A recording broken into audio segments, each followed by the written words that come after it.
Ah, merci pour ce petit cadeau. Je t'en prie, Richard. Dis donc, alors, t'as beaucoup galéré quand même avant de faire l'homme de la Manche, non? T'as fait des animations au Club Med, des animations chez Cruiser, chez Paquet, chez Costa, non? C'était dur tout ça? Qu'est-ce que tu leur faisais par exemple?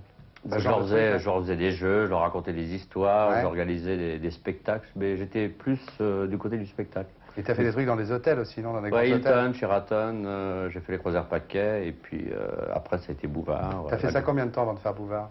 J'ai fait 5 ans, 5 ans. 5 ans. Et après j'ai fait un tour du monde avec mon one-man show, qui était composé de sketchs, de chansons et surtout de claquettes. Après, il y a eu Bouvard. Après Bouvard, heureusement qu'il était là. Et puis il y a eu ce grand moment dans la farandole, enfin non, à l'époque c'était Carnaval, dans le Carnaval de Sébastien, où tu as fait Fabius, qui s'énervait contre Chirac, qui était joué par Sébastien. Et toi, tu faisais la poule, tu faisais comment? La poule? Ouais, comment tu faisais?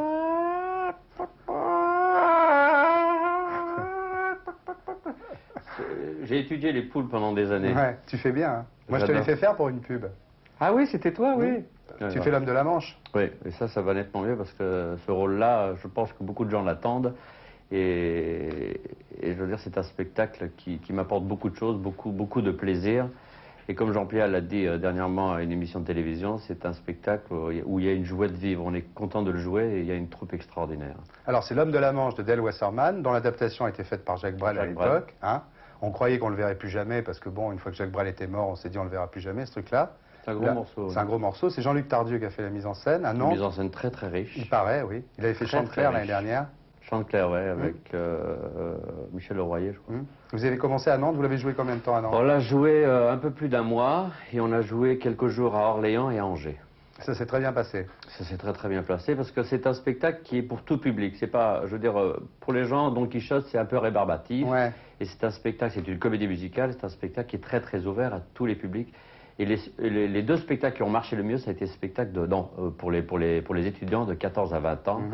Et c'est la première fois de ma vie que je vois des gosses de 14-20 ans en standing ovation. C'est-à-dire qu'à la fin du spectacle, ils étaient debout, la larme à l'œil, en train d'applaudir. Et ça, c'est le plus grand plaisir. Content, ouais. Ah ouais, ça, c'est bien. Alors c'est à Marigny après Belmondo, non? Oui, juste après Keane. C'est-à-dire que Belmondo a arrêté le 3 et nous, on attaque le 15. Alors toi, tu fais Sancho Pancha. Qui fait Don Quichotte Cervantes?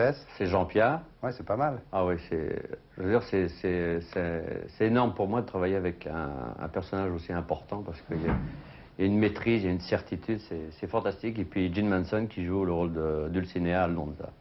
Et puis je répéterai pas encore, mais enfin je répéterai pas suffisamment, mais il y a toute la troupe qui est extraordinaire parce qu'il y a des cascadeurs, des danseurs, des chanteurs.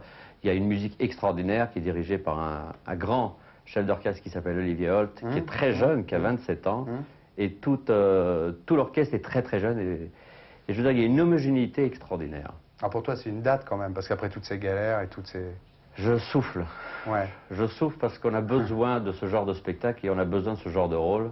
Et là, j'arrive à travers Sancho de pouvoir jouer, de pouvoir m'exprimer physiquement. Et ça, c'est très très important. On n'a pas souvent l'occasion de pouvoir s'exprimer dans une pièce de théâtre. On fait toujours des petites choses. Mais là, c'est vraiment... Tu chantes? Ouais, je chante. C'est-à-dire que j'ai eu beaucoup de difficultés à chanter le rôle de Sancho parce que moi, je suis baryton. Ouais. Et le rôle, la partition a été écrite pour ténor. Donc, j'étais obligé de travailler comme Jean, un peu plus de 3 ou 4 mois et lui, un peu plus de 6 mois.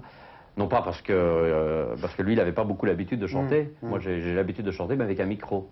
Et dans ce spectacle, on chante sans micro. Tu peux nous en chanter un bout, là, comme si tu étais dans la loge avant de rentrer en scène? Allez, vas-y.